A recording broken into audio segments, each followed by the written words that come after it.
Welcome to the DrNursePaul Show, hosted by Aspire RN and Dr. Paul. You are watching the USA Nurse Series.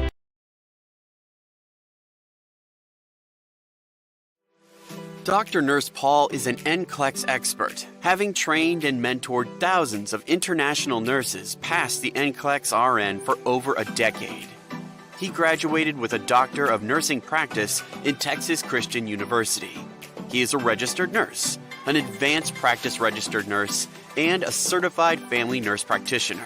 He also has completed a Certificate for Nurse Educator postgraduate course. Aside from teaching, he has extensive clinical experience in emergency and family medicine. He has over 15 years of combined clinical and academic healthcare experience. DrNursePaul is an immigrant from the Philippines. He is currently based in Houston, Texas, where he operates his business, DrNursePaul, and Aspire RN NCLEX Prep. He loves to share his life story of how he overcame his challenges to reach his dreams. He is passionate in helping nurses realize the American dream. So without further ado, let's all welcome DrNursePaul. All right, good morning, everyone. Welcome to the DrNursePaul Show. Today we are doing the USA Nurse Series. This is another episode of the USA Nurse Series. I am very excited to do this show. This show has been on the books for a long time, but it got pushed back many times because of schedule issues and then, of course, other priority major issues that I needed to talk about first. And I can only do a show twice a month for USA Nurse Series. But I think this is also timely because it's the Nurses Week. And as nurses, we're multifaceted. We're talking about so many things about our jobs as healthcare providers, as people taking care of sick people. But honestly, we also need to talk about the finances, financial literacy. And 2 months ago, we talked about taxes and a couple of stuff talking about your tax-free savings or your 401ks. And today, this is very important for me because this is something that I can relate on as well. We're going to talk about a popular concept here in the States and around the world. It's called the FIRE movement, or financial independence, retire early. All right. And I'm so happy to host this show today. Good morning, Arlene. She is coming from Jamaica. Arlene is one of our avid viewers in DrNursePaul right in Facebook. If you guys are watching today, tell me where you guys are coming from. Plus, all right, I'd like to announce this, okay? We are, let me just fix my camera angle right there as my screen is moving. We are going to have 2 winners of an NCLEX review program today. There will be 2 winners. All right, so we're going to flash the mechanics on the screen right now. So easy to join, right? To join my free NCLEX course, my full NCLEX course under Aspire RN. The mechanics are at the banner at the bottom. You just gotta have to like and follow DrNursePaul and Aspire RN. That's the first step. Like and follow DrNursePaul and Aspire RN. And number 2 is, I'm reading it as it goes. Share this live on your pages. Share this live show right now on your pages. And number 3 is comment hashtag DrNursePaul. So 3 ways to win. We're waiting for more viewers to come in. I know we started early today, so a little out of routine, but more people are trying to come in today. All right. Care is joining us from India. Thank you, Care, for joining us. All right. And I posted this on online before this show during the countdown, that I said I was telling people to join me today as I talk about financial independence. Financial independence is a topic that encompasses our practice in the US. This is not only for people in the US. This is actually for everyone in the world, because the goal is for us to be financially independent. And also we have to bring into the equation retiring early. We don't want to be, I know there's no age limit for nurses, particularly here in the US, but we don't want to be working when we're 80 or 85, right? I think that's a time for us to really enjoy what we've built and what we've put on for our lives. So that's one of my goals. When I came over here in the States, I started hearing about FIRE, and I was so interested. And luckily, I have very great friends that are into the fire movement, and they're not only into the fire movement, they are living the fire movement, and they're heading towards their fire. um they're also immigrants like us, so something that we can relate on, that it's possible for immigrant nurses to do this in such a short span of time. And they're also consulting some people, or people that are interested with the fire movement. So we're very lucky to have my guests today. They are my very special friends. All right, we're gonna bring them on in a little bit. They're very special to me because we've worked in the same city under the same agency or recruiter when we came here to the United States. And I think all of us now are American citizens at this point. We've been here for 6 years. Kara is here. Said thank you so much, Dr. Paul. You are most welcome. Charles is joining us from YouTube. Charles is one of our avid viewers from our YouTube channel, and he's joining us from Uganda. Thank you, Charles, for joining us today. All right, guys, again, if you want to win the Dr. Nurse Paul's full NCLEX course, the giveaway mechanics are at the bottom. What you're going to do is like and follow Dr. Nurse Paul and Aspire RN. Share this live show to your pages right now. We need to be able to verify that you've shared this. So make sure that when you share it to your pages, it is public. And the third one is to comment hashtag Dr. Nurse Paul in the comment section. All right. So we're still bringing in more viewers today. I know people are used to me doing the show at 8 a.m. Central Time, and kind of started 30 minutes early. So we're gonna see more people joining in a little bit. But again, today's show for the USA Nurse series um, is all about fire movement, financial independence, and retire early. All right. So are you guys ready to hear about our speakers? Our speakers today, I am so proud to have them join me today live on stage. Is none other than Jj and Rae Lumagbas. So they are my friends, and let's bring them on. All right. Let's see. Oops, some technical error there, but we're gonna bring them on right now. Hi, JJ and Rae. Hi, Paul. Hi, Paul. Good Hi, everyone. morning. Good morning. All right. Thank you for joining me today. I know we started a little late because I woke up a little late, but thank you for joining me today, JJ and Rae. Like I said, guys, JJ and Rae were my friends. Since I came here to the US, they're like my little community. We started in McAllen, Texas, small town close to the border. And we met each other through our agency. We worked in the same hospital. And that was it. I'm so happy about their story that they're gonna share today. Yeah, before we had bought a car, moving to the US, Paul would take us in his car. He Oh would my take us. god, So that's I how far back. totally forgot about that. Yeah, because it's all about supporting each other, community. Like, people did that for me when I came here to the US. So I thought, what better way to do it but to pay it forward. So I believe in that principle. There's one leadership conference that I attended as a young person, because I was active in the church, and they were sponsoring my leadership conferences. And in one of those conferences, I've learned the principle of paid forward. So I made it a habit to, like, I can't pay these people back because they have probably more money than me, or they don't need me to take them to the grocery. Well, I'm gonna pay it forward to other people who might need it. So that's been my principle of generosity ever since then. But I totally forgot about that, JJ. But now it makes sense. I remember that yeah, we would go out on a Sunday and take you guys to grocery, because that's just how it is in the US. I mean, probably everywhere where you move completely to settle in, it's really hard because you're back to start, right? You have to find an apartment, fill out your apartment, and then you guys have kids, right? Or at that time you only have We Aiden. only one have little eight. boy, Adrian. Yeah, and now he's a big boy now, and now he's a big brother now because you have another little boy.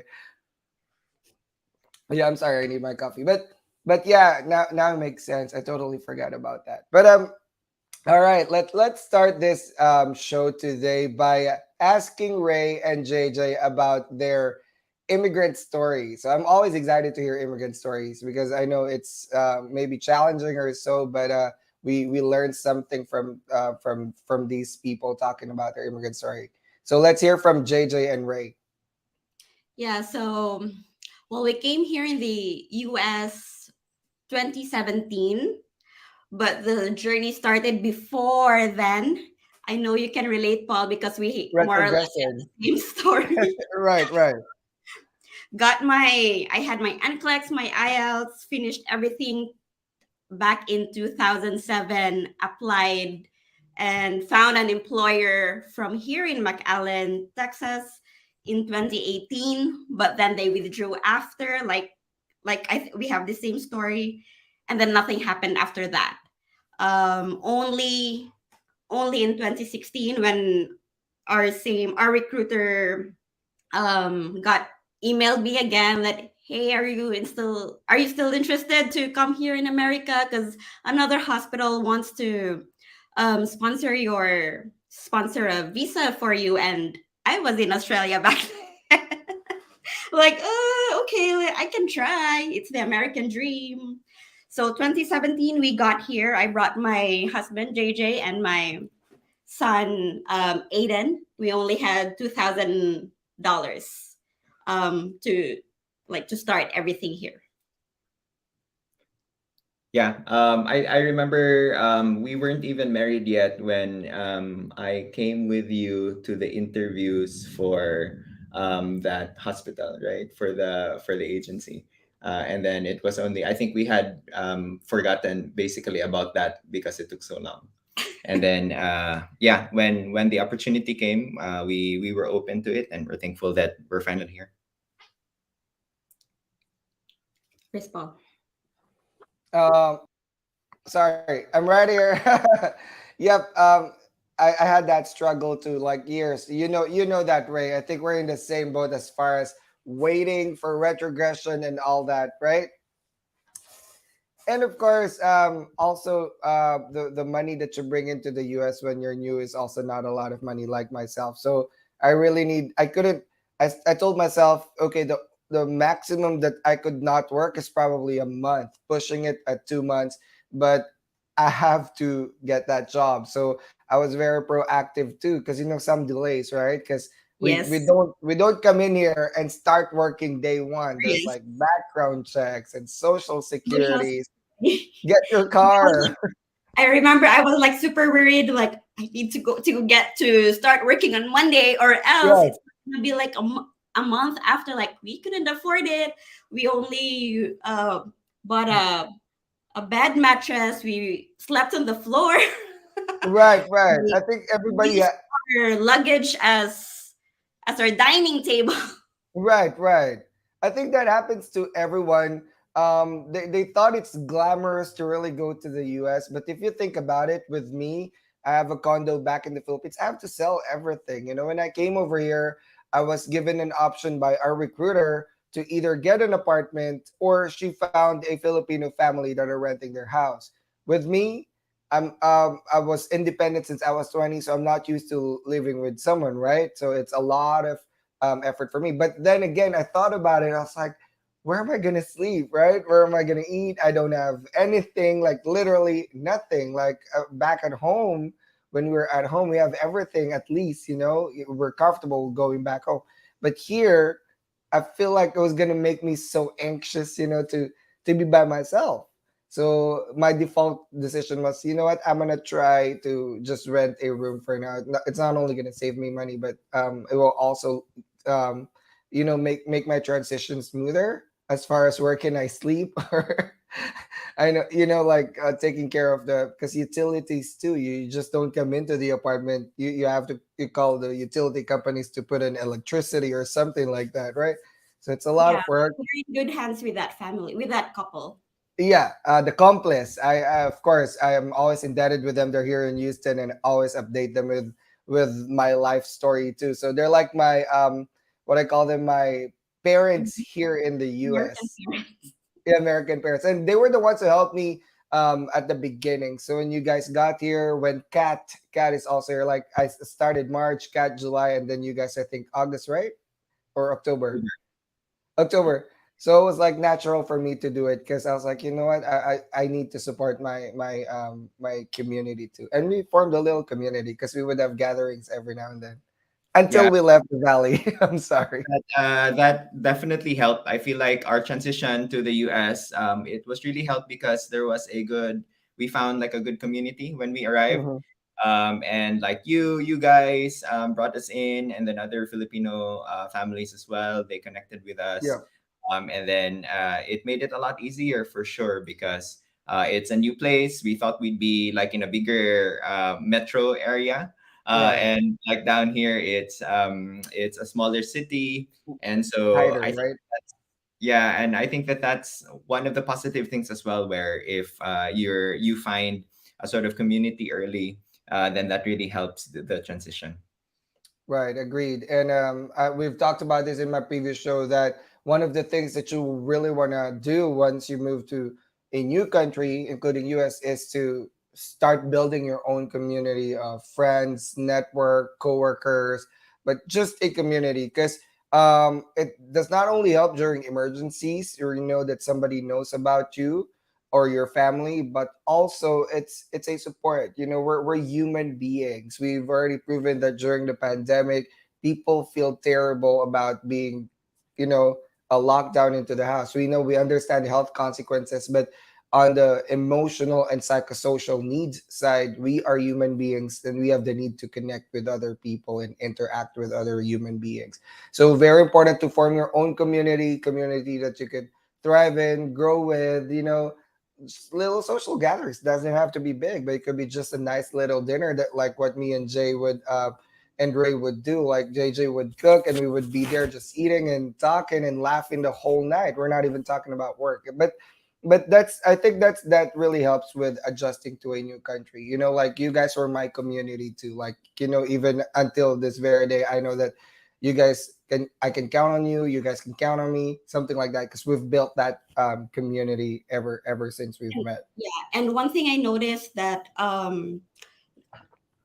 if you build a community around with people who are immigrants, who are immigrants who've lived here a long time already, like since they Yeah. can relate, they are very willing to help you and Hmm. like support you, so like you don't even get shy asking for help, because Actually, because they are willing to open their garage, like, hey, I have this, you can take this. actually, yes, that's what I love with immigrants that have gone through the same challenges that we did, because they would offer their stuff for you. You know, like, hey, do you want this table? Because we're not using it anyway. Or do you want this bed? Because we're not using it anyway. And they would not even ask for money, which is for me is good.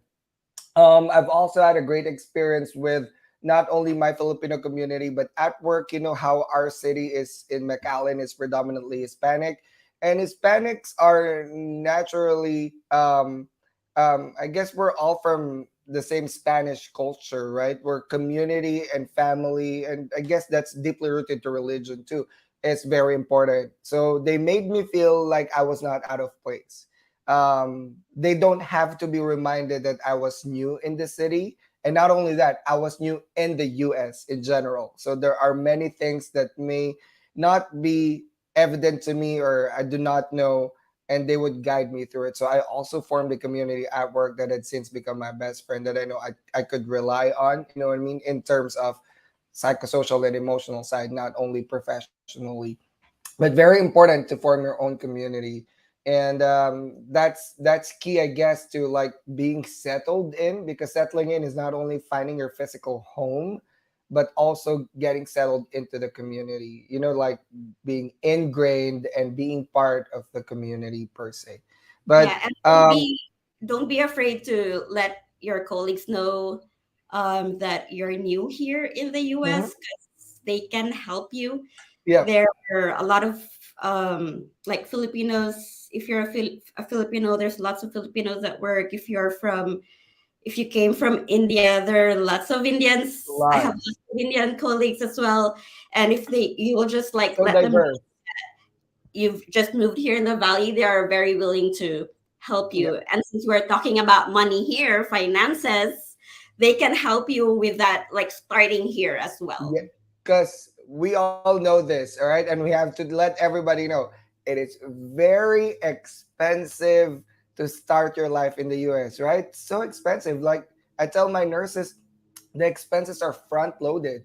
Like you can't even think about 401k in the first 6 months because you just need every cent in your paycheck to come through your bank because there's so many, like you have to buy stuff. Like if you have kids, you have to put them to school. Like you have to buy your clothes. You have to eat, right? So grocery, gas, and car. So it's a front loaded expenses. Like I feel like with me, I didn't like really get into the hang of it until 6 months later because that's when I started, traveling. But I mean, the travel was even, my first travel was to San Antonio 6 months later, and I drove, and my Airbnb is like $25 a night because it's shared room. But I mean, even then, it was a struggle going, like starting your life all over because every expense is front loaded. Like the car alone is such a huge expense because imagine, like, I don't know how much you guys were paying, but I was paying 500 plus insurance. Insurance was like 150 to 200 for a tiny car because we don't have credit score, something like that. So Yeah. that's a heavy expense. If we're only making this much, one third of my paycheck before was going to the car. So I was like, maybe I should live in my car because it's taking so much of my money. I should be there all the time, right? Like try to Yeah. maximize it, something like that. It was funny, but yeah, looking back, whew, we're so over it. But we're willing to help people that are struggling to make ends meet because it's a front loaded expenses. And I can honestly, that was only me. I was only talking about myself. With you guys, it's times three because there's a little kiddo, Adrian, but Adrian's a big boy now. Um, sorry about that. My next question is, what is the fire movement? I so love this topic because you know how we are all educating about financial independence, and we don't want really nurses to just be splurging with their hard-earned dollars and not really putting something for their retirement, especially if we're not getting younger, right? So, Jay and Ray, what is fire movement? So the farm movement is an alternative. So it came. We're not experts on the history of the movement itself, but if anyone's interested, we have a good link to share. We have a bunch of links, Paul, that we think that are really good resources. And so if anyone's interested to dive in and learn more, then we're happy to share those. Maybe later on, Paul can share them. But the farm movement is an alternative to just the typical script that you hear, right? About working. The idea is that instead of, so the typical script is you graduate, you get a degree, and then you start working, and then you work until you're 65, 67 years old. And then after that, you retire, and then you get to enjoy life, is what the people say, right? So the fire movement came about with the idea that why not try and build a financial base for yourself, a financial foundation, so that eventually you're supported already by the savings and investments that you have made instead of your income from work. And so, what that allows you to do is you don't have to be tied to your work. You're not tied to your work in order to support your living expenses. Yeah. Yeah. So, FIRE, it means financially independent, retire early. Retire early doesn't really mean like retiring at 45 and you don't Retire do anything, tomorrow, just right? watch TV or Right. it's not that. Retire early means like you don't need a job to support.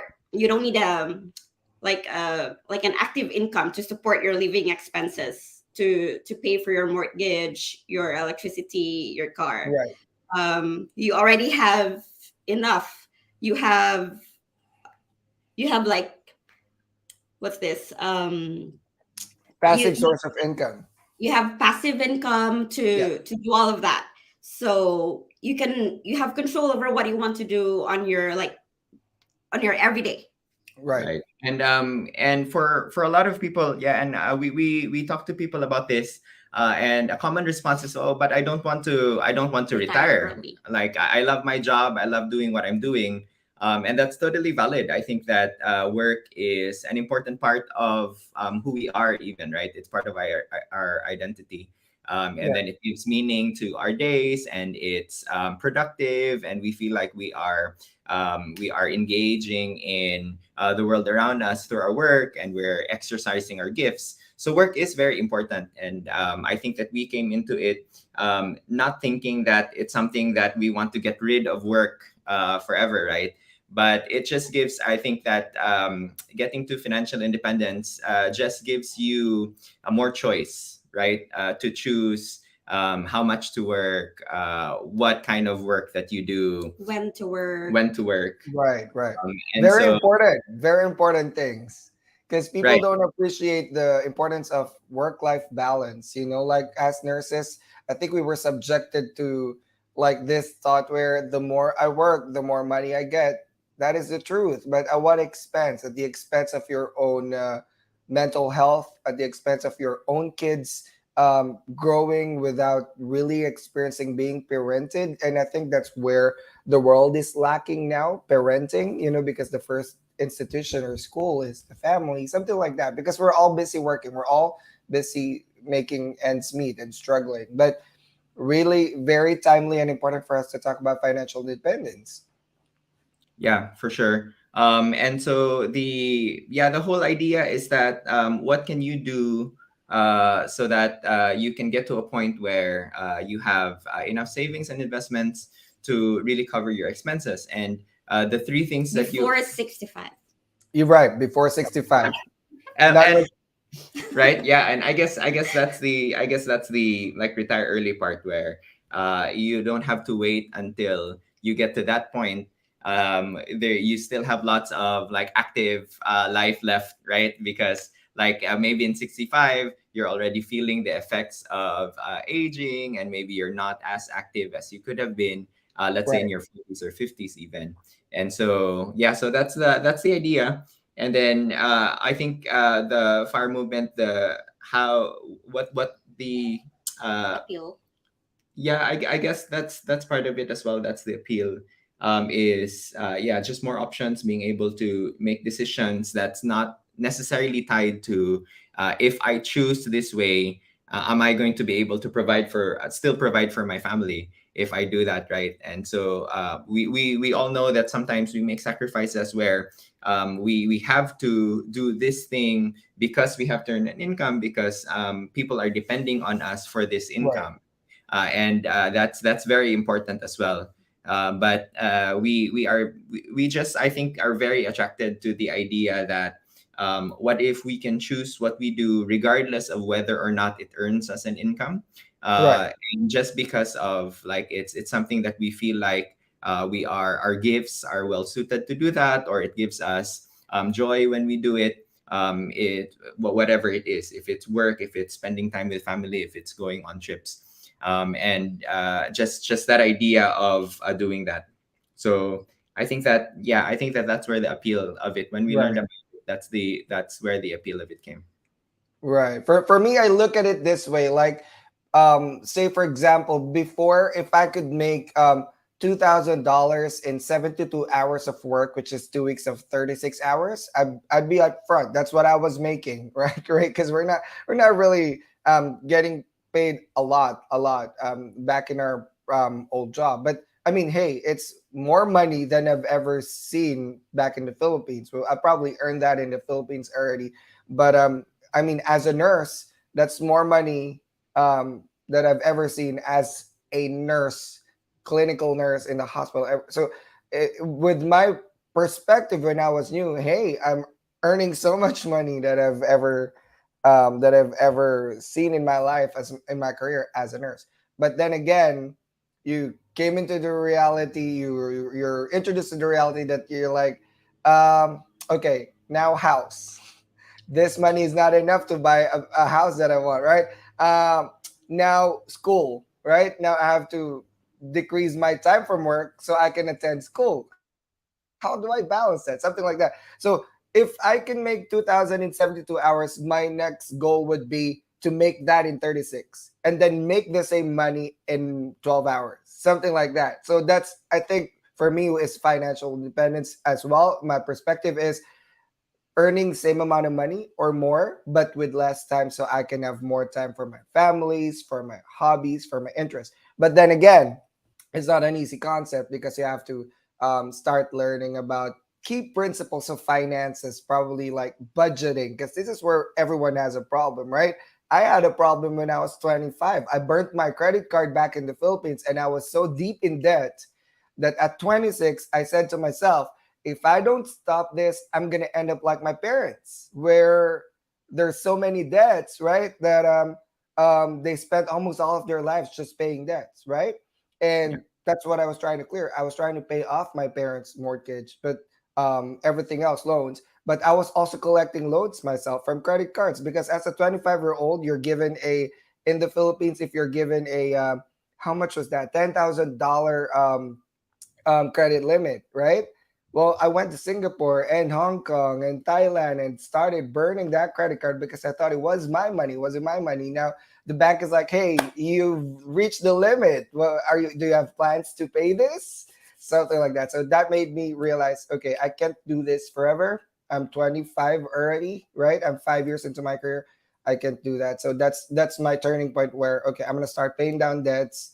I'm allergic to debt. You know, debt is good if it's leveraged debt. Like, of course, for example, my business has some forms of debt, but my income from my business would easily pay that out. But it's a leveraged debt because it's such a small interest that I'm still making money from the capital that I have from business, something like that. So the point is, you want to be able to budget and you want to be able to know what you can afford and stuff like that because financial independence doesn't really want you to be tied down with debts. It wants you to have independence, more control of your life versus working too much and struggling um, because you have to pay your debts. You have to pay your car like every day of your life. I have to work because I have a mortgage. I'm sick, but I need to work. I can't call in. I don't have PTOs. I need to work. Something like that.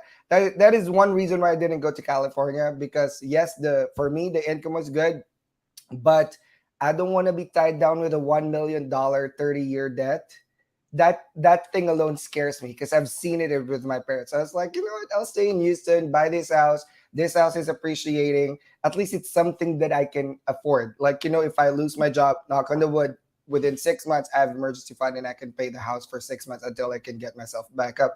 But I'm really scared about the thought of having $800,000 for a 30-year debt because every day that I would wake up would be like, I cannot be sick, right? Because I have to, right? I don't know if I'm the only one thinking that way.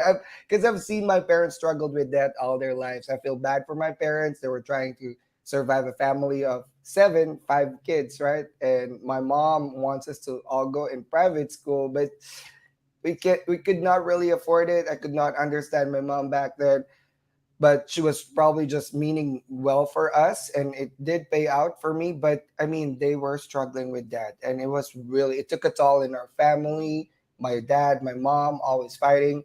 It wasn't a good childhood in that sense, you know what I mean, because it affected us so negatively because now all talks is about money. We can't do this, money. We can't Yeah. do that, money. We can't do this, money. So that's why when I heard about fire movement back in 2017, I know we all talk about where are we going to invest our money? We have to be rich really quickly. But being rich is subjective because you could have $1 billion, but you're also not rich because debts, something like that. But what is truly financial independence? What is truly fair? When I heard about that, I was like, that concept seems so so good. You know, like you don't have to be the richest person, but you're still financially independent because you have your finances in Right. control.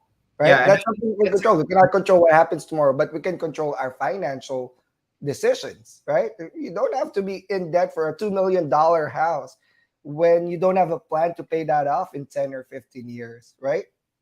Yeah, for sure. And I think that that's a key thing, Paul, that you bring up about being financially independent versus being rich, right? So Right.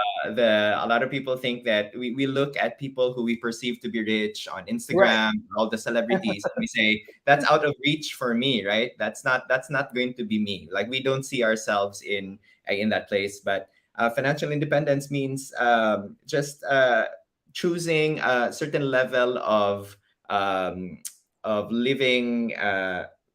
What's the term? Choosing, Comfort, yeah, intentional. choosing a certain level of lifestyle, right?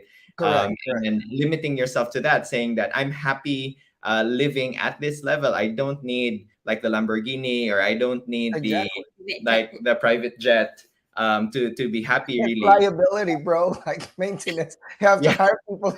Oh my god, that you're right. I'm just gonna fly economy and United.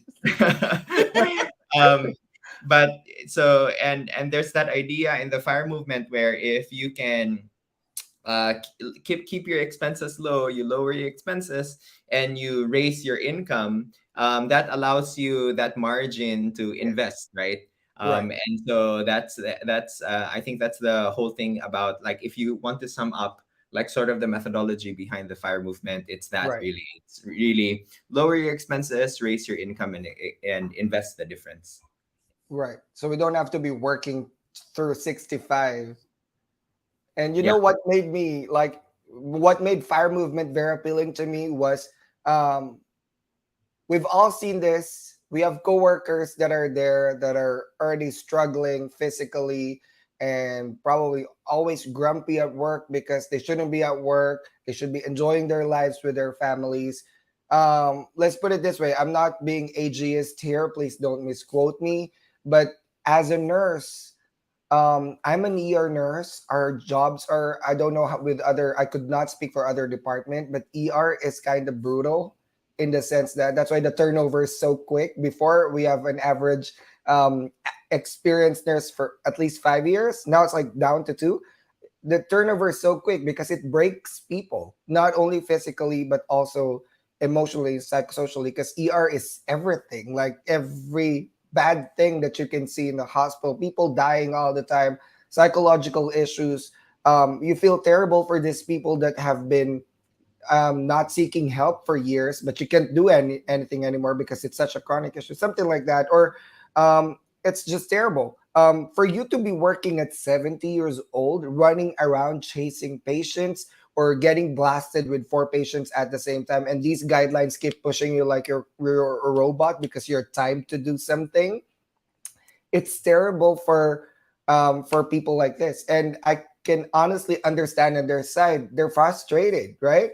Because nursing wasn't what it was like before. But we're also not living in 1980s or 1990s or early 2000. This is 2023. Everything changed in medical side. So we cannot say I'm not going to change my practice because we're moving to best practice. To cut it short, they're frustrated. It spills over to their job, to their patients, to their coworkers.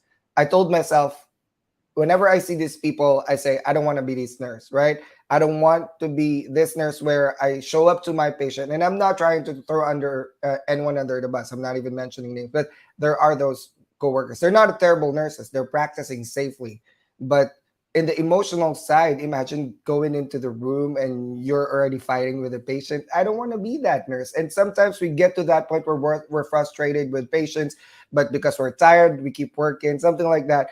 It affects us as a whole. I come home and I'm so drained, right? Like I don't have emotions at all, like zero. Like I could not accept any more stimuli because I'm overstimulated a whole 12 hours, something like that. So I said, this is not good for me. I don't want to work 36, 60 hours during pandemic all the time as a nurse. I have to have a perfect balance. That way, when I come back to work, I have positivity that I can bring for my patients as well, so they can heal. And I'm not going to be an agent of negativity for them where they're feel terrible being in a hospital. Hospital's already a terrible place to be in, something like that. So I said, I want to retire early. I don't want to be working till I'm 70 and I'm already having all these arthritis. It's a common joke that, oh, my back is hurting. Oh, arthritis. I'm aging, right? But that's the main essence of our movement, right? Like to be able to still afford the same lifestyle or more, depending on your passive income and your goals, but not having to work so much. Or if you have to work, like Ray said, right? to work when you want to. That I think it's flexibility is king, right? Very important. And I love that we're talking about these things. Yeah, and that's what I like about the nursing profession, because we have a lot of options. Right now, I work full time. I work 3 or 4 times a week, and with that with that job, we are able to, with the income that I get from that job, we are able to save 50 to 60% of our income, invest it so that we reach our the goal that the number that we Right. targeted for ourselves, so that by age 45 we are Right. we can now retire Right. means you can work optionally. And with nursing, we have the option to work PRN, which means I see. you can work whenever you want.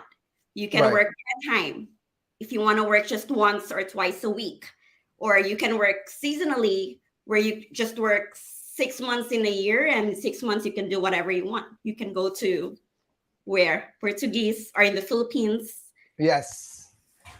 Europe or Have South America sounds so good. Right.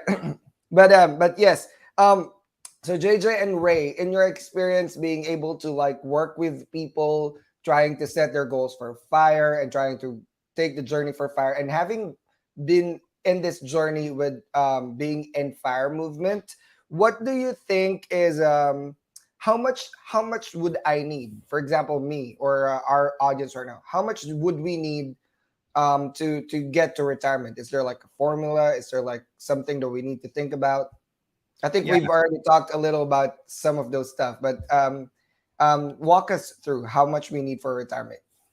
Yeah, I think that when we first started, what really started us on this journey was when we moved to the US. We feel like it was a blank slate for us, right? Right. Because you have this amount of savings, and then it's a new start. And so I think around that time, Ray and me started talking about just what sort of targets should we set for ourselves? What sort of goals should we set? And then one of the things that we talked about is thinking about retirement. How much really should we be putting away so that we know we're setting aside enough for retirement? And so we did some research, and then we found some numbers. And then what we found is there's two numbers that we found. The first number is 4%, and the next number is 25 times, right? And so the 4% comes from a study done by economists a few years ago. And they said that if you have money invested in half stocks, half bonds, or whatever, if you withdraw 4% from that every year, if you only withdraw 4% from that every year, then your investments are likely to outlast at least 30 to 40 years, even if there are market downturns. Regardless of what happens in the market, there's a good likelihood that you'll still your money will outlive you for after 30 or 40 years. And so the idea is that if you can accumulate investments that you can withdraw only 4% from every year, then you're set. You can retire, and you don't have to keep adding to that amount of investments in order for those investments to really last and to really keep providing for you and your family. And so the second number is 25 times. So if you take the inverse of that, if you flip that around, if you think of if I can only invest 4%, how much do I need so that I can support my standard of living? And so the idea is that if you multiply the amount you spend in a year, if you multiply that by 25 times, then you'll get a number that it'll tell you that's enough to withdraw only 4% from. And then that should last you 30, 40 years. And then some people think forever. So Ray has an example. So, for example, let's just give a whole number so that it's easier. For example, your annual expenses is 40,000. So times 25, that's 1 million.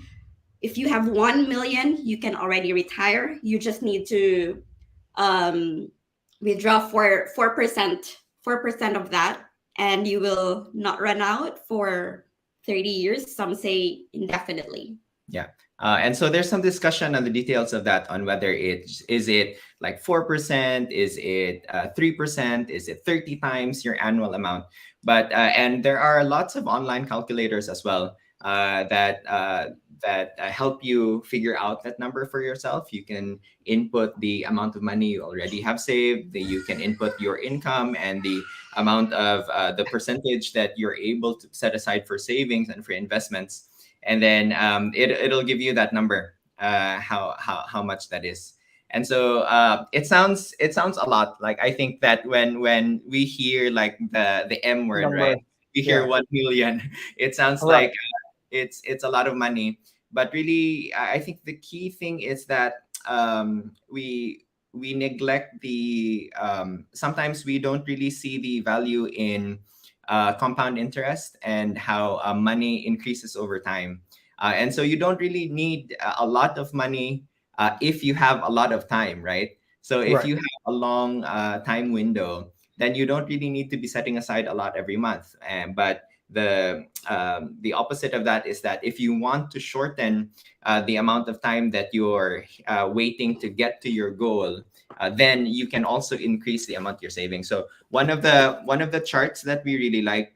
So one of the main one of the main podcasts, right, that exists in the financial independence space is called Choose FI, and Yes. then they have a book, and then in the book they have this chart that shows the amount of Mhm.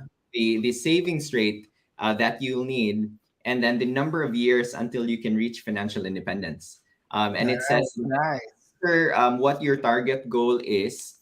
If you're saving, let's say, just 5% of your income, then that means it'll take you 66 years to get to financial independence, right? But let's say Mm. you're a little more aggressive with it, and you were saving, let's say, 30% of your income, then that will just take 28 years. So that's a Mhm. huge difference, right? That's more Right. than like 30 years, if you're willing to cut back on expenses so that you're spending less and you're saving more. And in fact, if you took a savings rate of 50%, for instance, that should get you to financial independence in less than 20 years, in 17 years, in fact.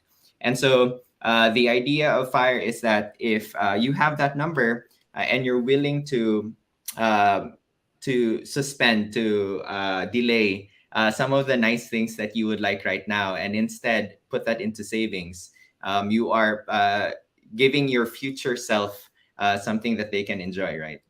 Right. Well, not really like putting off the nice things. Like, you just need to be intentional. You just need to Yeah. be intentional in your expenses. Like, what do you Right. really value? Do you value travel? You can still travel right now, but Right. you can travel. You don't need to Practically spend and separately. smart. You can, yes. Yes, Um, you don't have to spend so much. People think that when I travel, I spend so much. I'm using airline flights points to mhm. really save on like I'm flying to London in 3 weeks, and the ticket is 2,500, but I'm using 30,000 points Yeah. and only pay $400, and I'm already in London, and I'm gonna share expenses with friends. So it can be practical. I mean, London is still a little extravagant, right? Because it's still London, but um you're right, be intentional, and travel doesn't have to be very expensive, to be honest. There's like cheap hotels that are safe. And with me, I mean, we're Filipinos who like text, hey, can I crash in your house? I don't care if I sleep on the floor, right? Yes. People think everybody says you're fancy. No, I grew up poor, so I can sleep on the floor, no problem with that, if that will save me money, right? Which I can put more in investments or savings. And you're right about that. So basically, that's how we decide where we travel. Is, do we Right. know anyone there that will let us, Exactly. that will give us a room or a couch to sleep Do we know on? anyone from Houston? Oh, of course you do. So if That's me. You guys so, have a so stop that's point how here. we You're decide welcome anytime. No, but it's also good to reconnect with Right. people, Network. Right. with our friends again. Yeah, that's yeah. right. That's right. And I think that one of the things that you point out, Paul, is one of the first movies that we watched about fire. There's this documentary called "Playing with Fire," and if Mm. anyone's interested, it's a good movie. It's about a couple that decides to go into fire, and then they try it out, and then they interview all of these personalities in the fire movement. But I think one of the exercises that they did early on when they first started was they made a list, like what are the 10 things that really make you happy. And Right. it's we sometimes give in, I think, to like when there's a sale, or if people ask us let's go eat out, or there's this new toy that we want. It's very easy to just shell out money because we think that that will bring us the most happiness or the most joy, Right. right?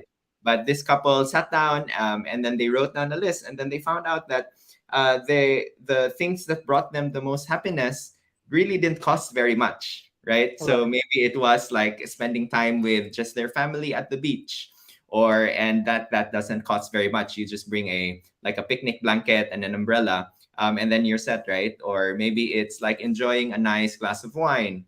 And these things don't really have to cost that much to bring you joy, bring you happiness. And so I think that that's like a good exercise to have when thinking about spending and reducing expenses. And like I feel like, so Ray said that we are one of our goals is to set aside like 50% of our income to savings, and we're doing that.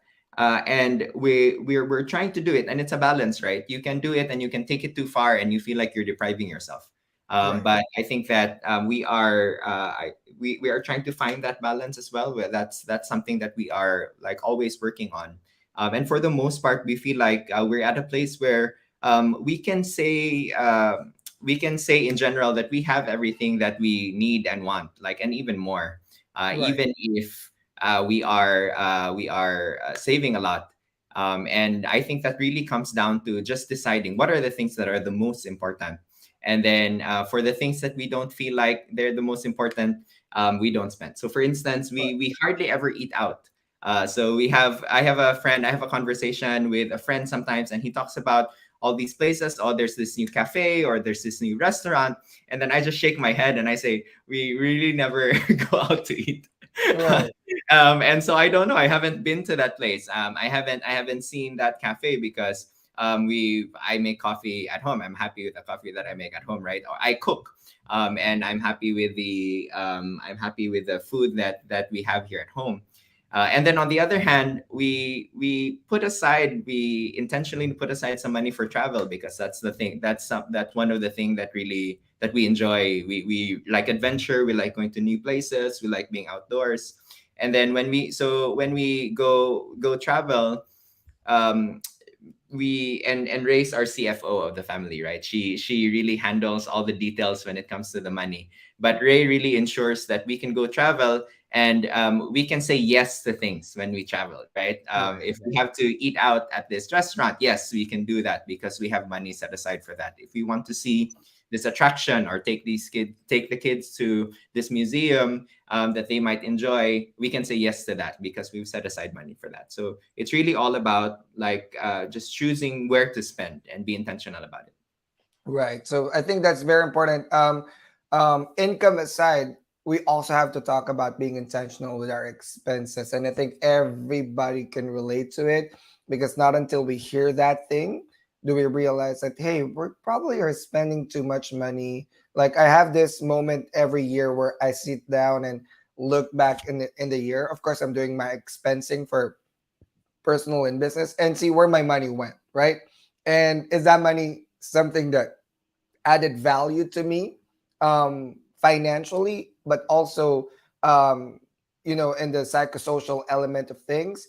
Is there something that I want to improve? Say, for example, I spent this much for travel, for food. Do I want to improve this in terms of reducing that expense and being more practical and putting that money more to savings, something like that? So balancing and budgeting, very important. But how do we reach fire in a few words or a few sentences? What's the best way for us to reach fire? I know we've already brought them out earlier, and um, let's just talk about it again. Yeah. And it's really just that. It's the reducing your expenses, finding the things that bring you most value. And I just wanted to just add a little footnote to that, where we said our choice was we're going to spend on travel, we're going to cut back on eating out. And if you choose, and that's a personal choice, right? That's something that we decided on because we found that brought us the most joy and happiness. And for some people, it might be different. You might say that eating out brings you the most happiness, and so spend on that. But then decide on things that there are other things that are not going to be as valuable to you, and so you can decide to cut back on that. But just going back to like how to reach that goal, we found that it's just as simple as that. Yeah, so you just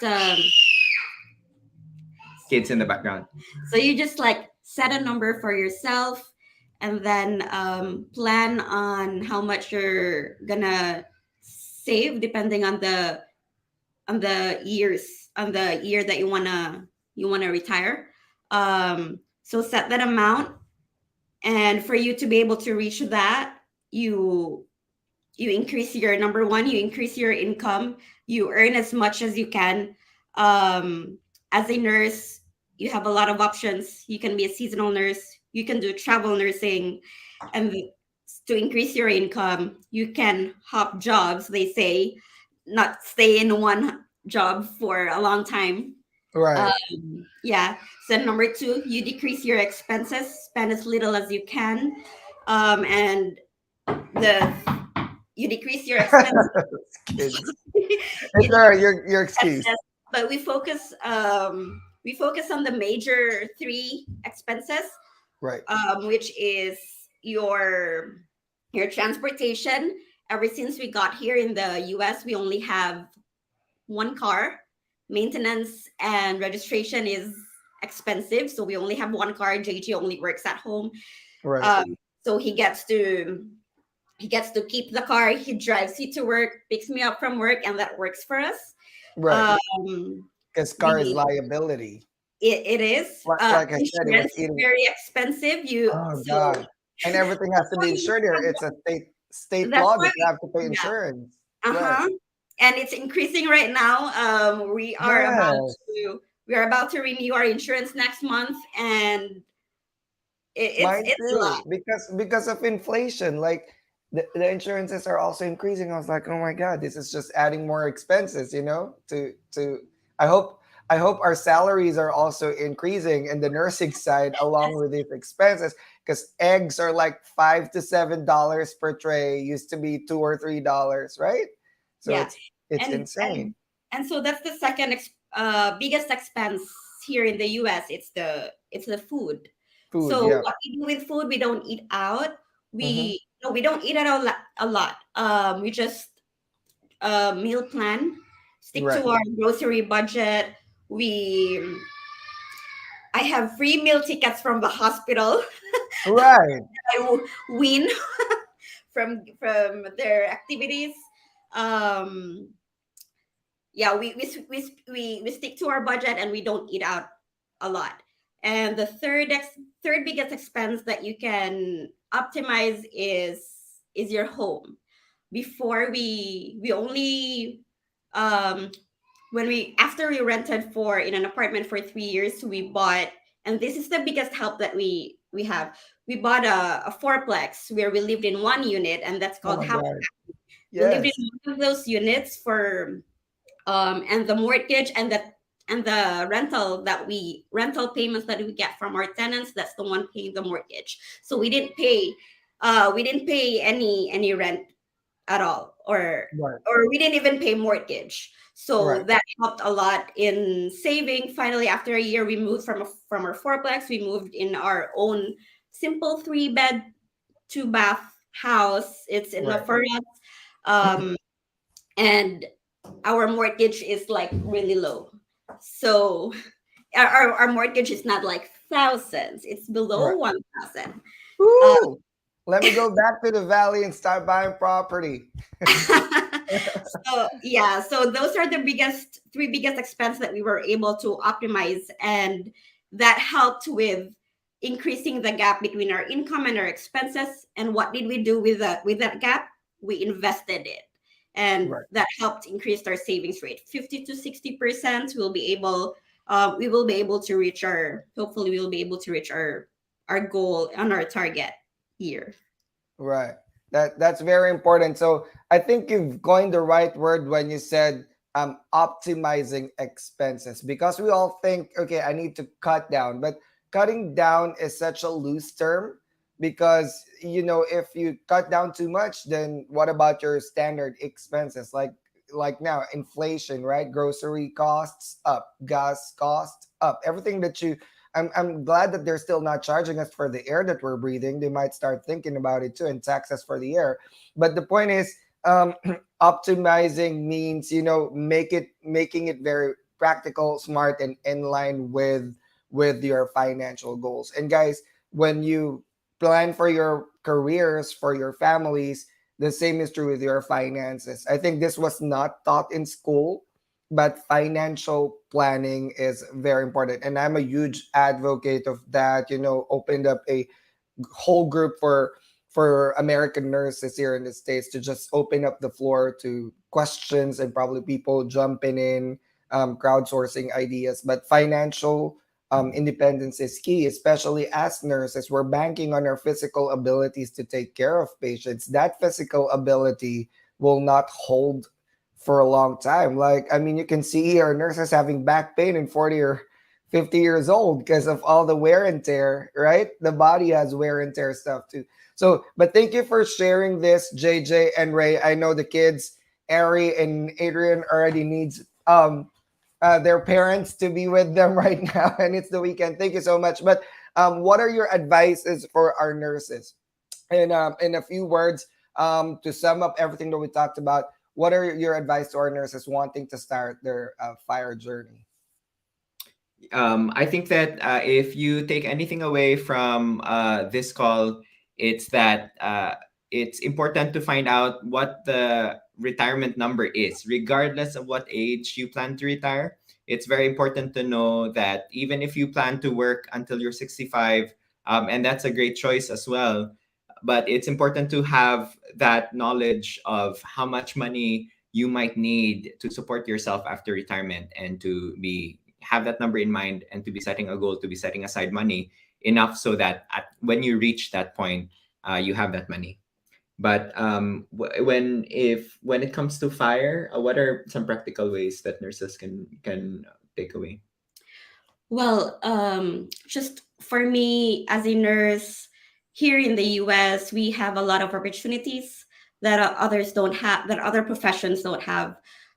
We have a lot of flexibilities based on the schedule, based on the type of work that we do. We can work from home, we can do bedside, we can do case managing. Like, there's just a lot of options for nurses. So it's not, although it's not easy, but with the opportunities that we have this opportunity um to save our, or to work on our goal Right. as fast as we can, and reach Quicker. that as early as as we Right. want. Because as you grow your income, you also go closer to your goal. That's why goals are important. That way, you know how close or how far you are. Are you backed up? Are you on track? Are you fast forwarding in terms of finances? But yes, nurses are in a very good position, especially with an impending, recession. We do not know if it's going to happen or not.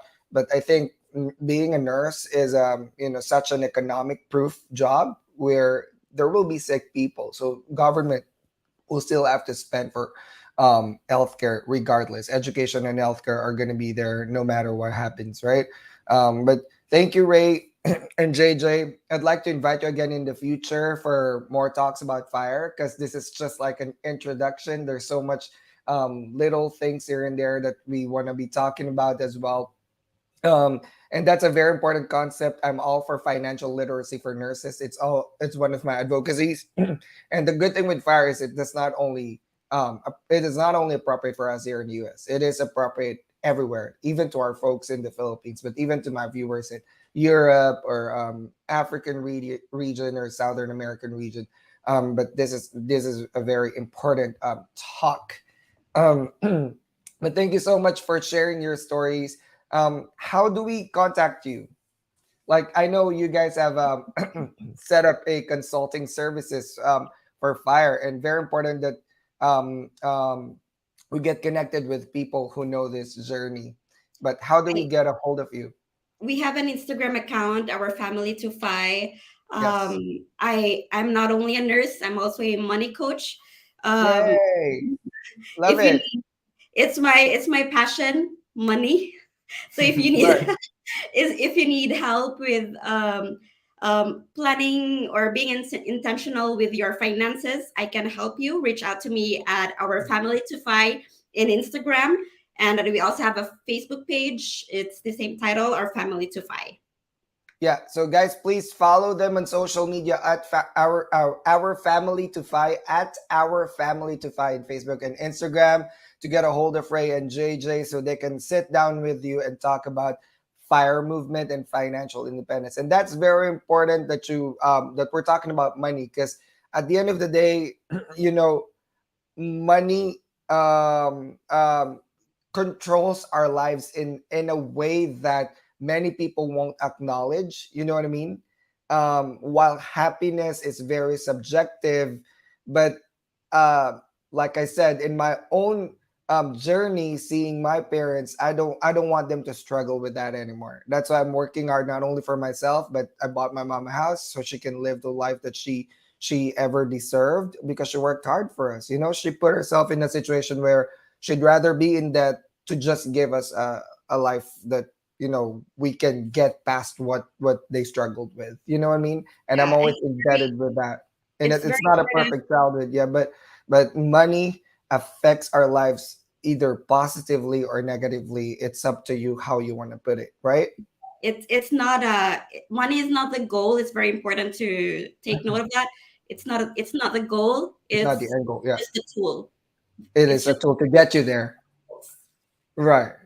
Very important. And of course, very important for us to talk about that because, nurses are earning so much money right now, but the lifestyle are also ballooning. And hello, I might need a check with that, Ray. I might schedule a calendar booking with you as well for that so we can look at it, something like that. But that needs to be controlled too because if you grow your income and you grow your lifestyle, then it kind of defeats everything. That's why they say you can be $1 billion person, but you also have $1 billion expense, so that zeroes you out or puts you negative, so that doesn't still make you happy, right? Because now you have $1 billion liabilities to pay too. So that's like very important things to talk about with it comes to balancing two vital things in finances, and that's income and expenses. And with me as a business owner, in the business perspective, that's really important because the trajectory of your company, your capital, your business growth is dependent on your income, right? Can you support growth, right? Can you get a debt for a little bit and leverage that to grow, right? But you don't also want to over be in debt. But here's the thing, they teach it to business people to balance income and expenses where you're veered to getting more income. Why are we not applying the same principle to our personal lives when in fact that those two things are very important, just the basic income and expenses budgeting, right? So with me having run a business for years back in the Philippines and here, I've learned that hey, these things can cross over to personal life, but why are we not talking about it? Like, why am I being taught how to balance my expenses for running my business and income and say, hey, we're not meeting your target, you're gonna overspend in the next 3 months and your income's not gonna hit your quota, right? And I'm driven to like get more income to support my expenses and my growth. But why am I not talking about that in my personal life? Like that's when I started at 26, when I started managing a business in the Philippines.